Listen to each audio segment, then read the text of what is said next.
Because the Lord is my shepherd, I have everything that I need. He lets me rest in meadows green and leads me beside the quiet stream. He keeps on giving life to me. Hello, Port City. This is Thursday, May the 21st, and this message is being recorded for Sunday, May the 24th. We spent 5 Sundays in Romans 8 talking about the security that we have in Christ as believers. Those messages were intended to encourage us and give us inner strength during this virus crisis. In this message, based on Romans 12, we're going to talk about being loving believers in challenging times. Over the last few months, a lot of things have tried your patience with people because you've never experienced them before. Waiting in line to get into a grocery store, or into Walmart, or Target, or Home Depot, or Lowe's. Making a mad dash for that last roll of toilet paper on the shelf. You remember seeing that last roll? And somebody was coming from the other direction. Who was going to get there first? I think a lot of the toilet paper supply has been replenished, and a few of you have told me that you have enough toilet paper until 2023. So you're sitting beautiful with toilet paper. Seeing a person picking up the last bottle of Perel hand sanitizer. When was the last time you saw a bottle of Perel hand sanitizer? In your family, you've been physically together more, and that's challenging your patience and love. So we've had a lot of unique challenges during this COVID-19 crisis. In John 13:35, Jesus gave this principle. He said, "By this," that is his example of foot washing, "everyone will know that you are my disciples if you love one another." Jesus says the number one characteristic of a believer is love. And in this message and next week, we're going to look at love as the foundation of our relationships with other believers, with non-believers, and with difficult people. Romans 12, 9 through 21 is divided into 2 parts. Verses 9 through 17 describes how we are to love fellow believers. And then next week, we'll look at verses 17 through 21, which describes how we are to love non-believers and those who oppose us. So let's take a look at this first section. How are we to love other believers? And in application, how are we to love everyone? See, in the book of Romans, Paul is writing specifically to the Christians in the church in Rome. And so he's talking about inner congregational or inner fellowship love. But what he presents here has a broader application to all of our relationships with believers and non-believers alike. So how are we to love? Number 1 is be genuine. Be genuine. And that involves 3 things. First, genuine love avoids hypocrisy. Romans 12 verse 9 says, "Love is without hypocrisy." And the word love, not the word love, the word hypocrisy means wearing a mask.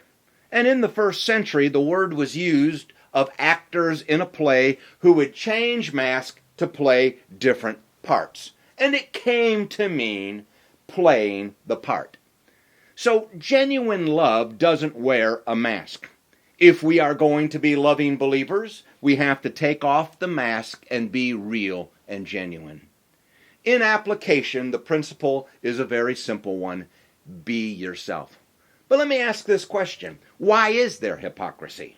And why would we even want to wear a mask? And the answer is because we're afraid of rejection. If I have genuine love, I have to expose my inner self, and you may not like me.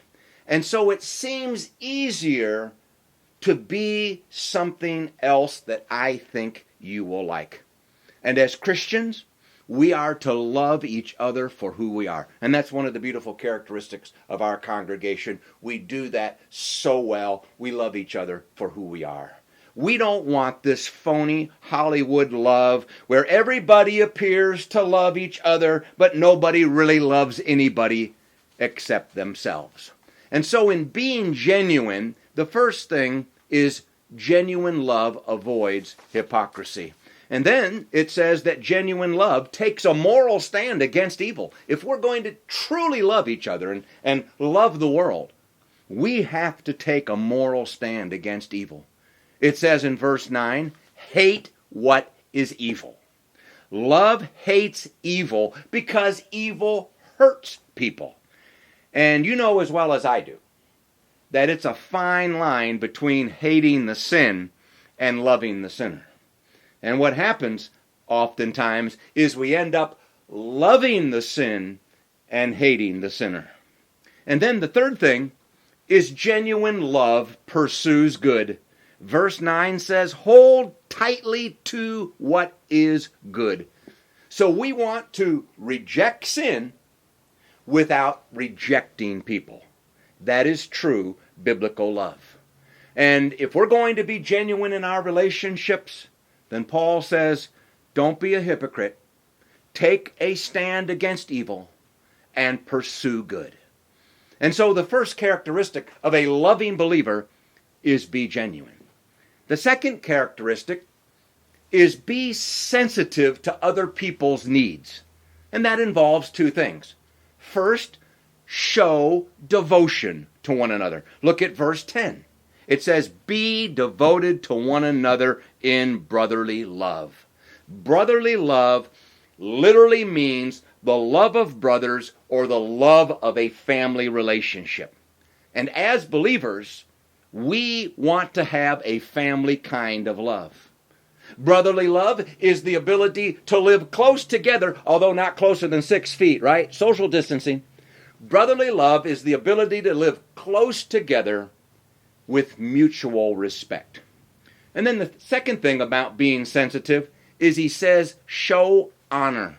It says in verse 10, honor one another above yourselves. Hey, we can disagree without getting mad about it.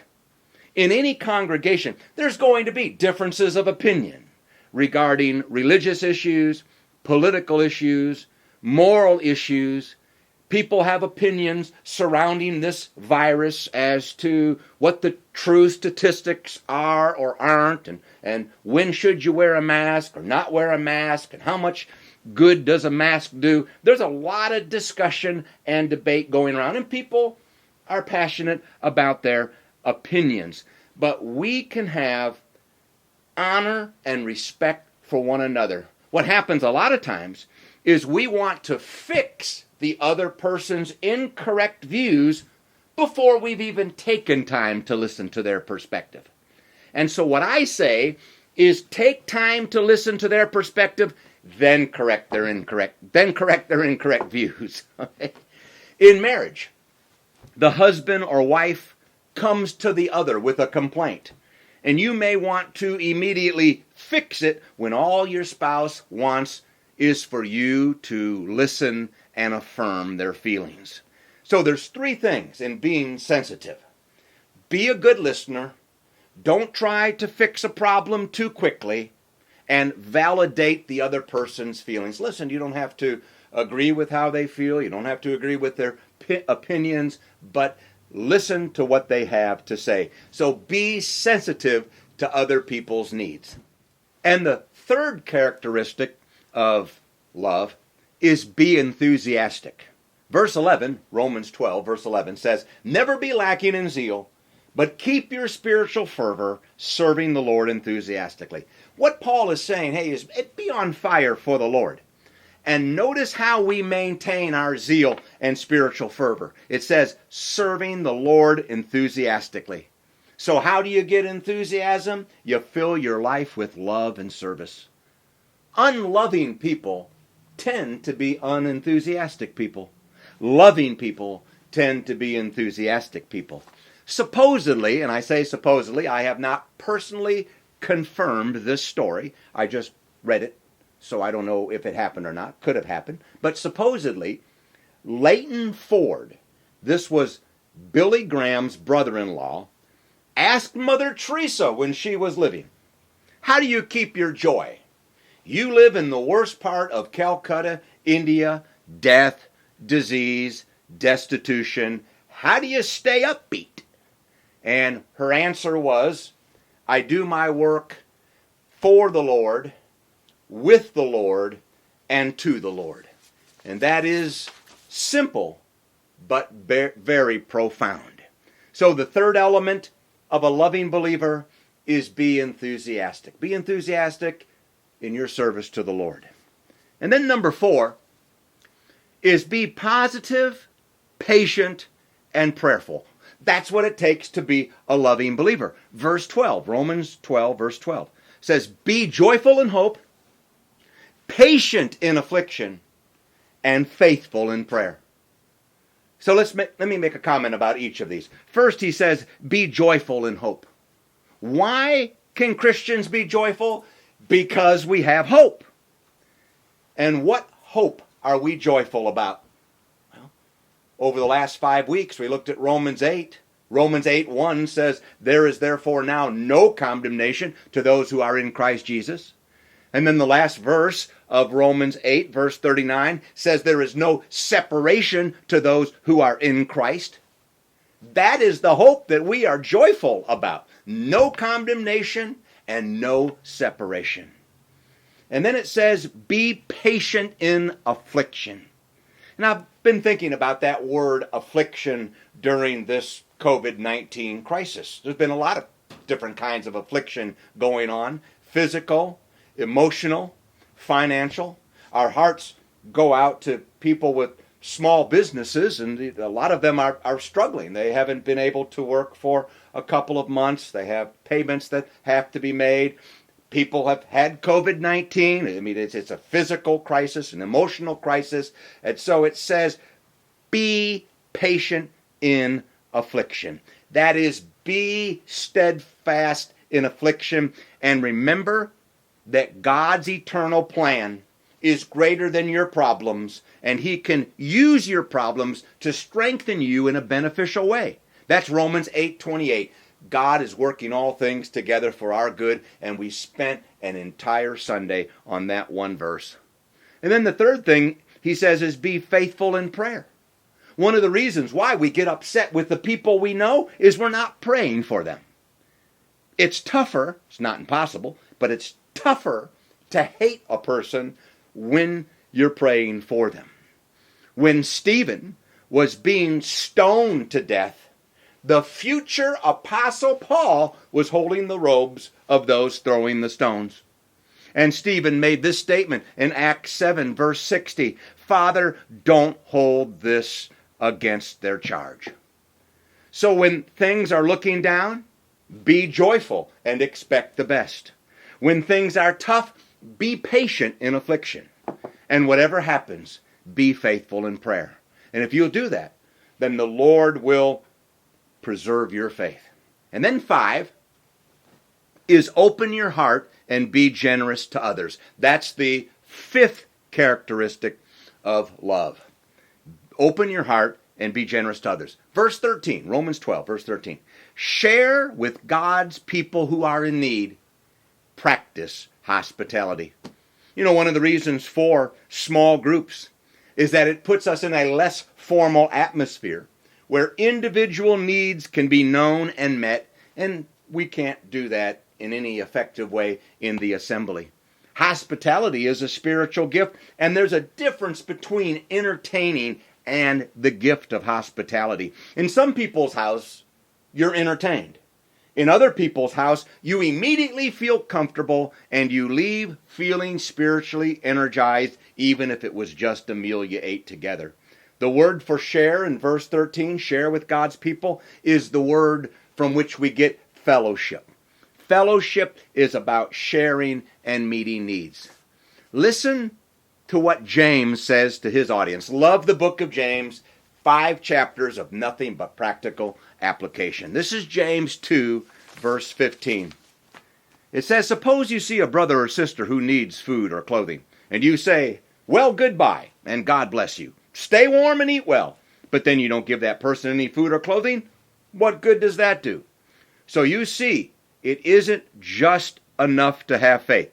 Faith that doesn't show itself by good deeds is no faith at all. It is dead and useless. So I'd like to recommend a book. And it was first published in the late 90s, and it's been reprinted several times. For some reason, they don't have it in the Kindle edition. Sometimes the Kindle edition doesn't cost quite as much. But the title of the book, and this is on your outline, is Open Heart, Open Home, The Hospitable Way to Make Others Feel Welcome and Wanted by Karen Maines. And there's some really good principles about hospitality and being generous. So here is what we've said about loving in challenging times. Be genuine. Just be yourself. 2, be sensitive to others. 3, be enthusiastic. 4, be positive and patient. And 5, be generous. Now we're going to continue this message next time as we talk about having patience toward people who oppose us. I appreciate your attention, and I look forward to seeing you physically, and maybe soon, but if not, I'll see you on camera. Thank you. Shall be with me all of my life, and afterwards